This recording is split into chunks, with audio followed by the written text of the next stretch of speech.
विभाजन एक जरूरी जीवन प्रक्रिया cell division an essential life process.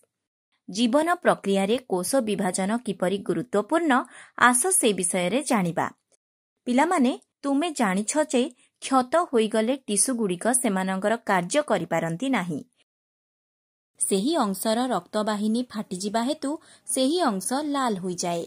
आहुरी मध्य क्षत हेतु अनेक कोष नष्ट होई जाए एवं सेही अंशर स्नायुगुड़िक अथवा नर्व्स को आघात पहुंची थाए एवं जंत्रणा होई थाए। किंतु क्षत भल हेबा संगे संगे सेठारे नूतन कोष गठन हेबा आरंभ होई जाए। क्षत चारिपाखरे थिबा कोषगुड़िक द्रुत गतिरे बढ़ी थाए।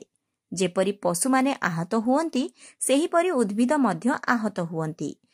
नष्ट होइथिबा टिश्यू गुड़िक उद्भिदरे कोष विभाजन द्वारा पूरा हुए।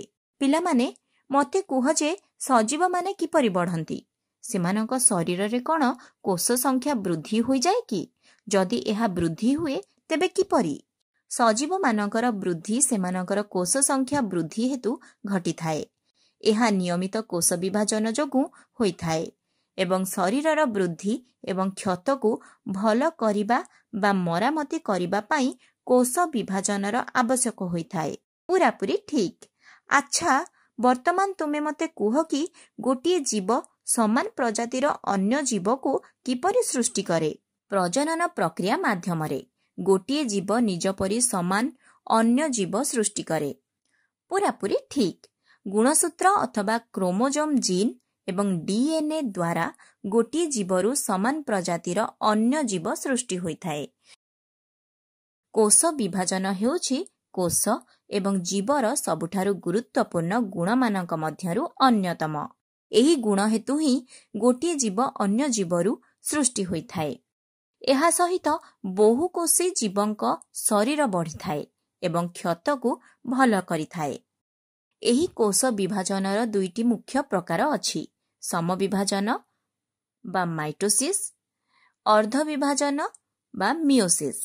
समविभाजन शरीरर साधारण अथवा सोमाटिक कोष एवं मूल कोषरे अथवा स्टेम सेल्स रे घटिथिबा बेले प्रजनन कोषरे अर्ध विभाजन होइथाए। प्रत्येक कोषरे एक न्यूक्लियस एवं अन्य केतेक ऑर्गानेल थाए।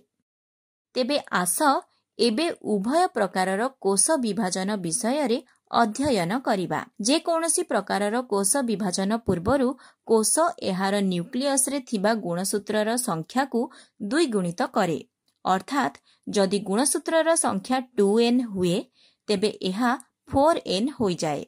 कोष विभाजनर मध्यम पर्याय रे गुणसूत्र लंबा देखा जाए। प्रत्येक गुणसूत्र रे एक गुणसूत्र बिंदु अथवा सेंट्रोमेर थाए। एथिरु गुणसूत्रर बाहु निर्माण होइथाए। वर्तमान दिया जाइथिबा चित्र को देख। गुणसूत्रर आकृति एही चित्र रे देखा जाइथिबा परि होइथाए। 2n स्थिति रे प्रत्येक प्रकारर गुणसूत्रर गोटिए जुगल थाए।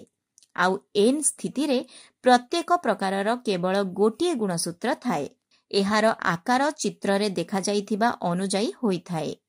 चित्र रे गुणसूत्रर p बाहु, गुणसूत्र बिंदु, q बाहु एवं डीएनए एही सबु अंश दर्शा जाइछि। एही भावरे आमे गुणसूत्रर आकृति विषय रे अध्ययन कले।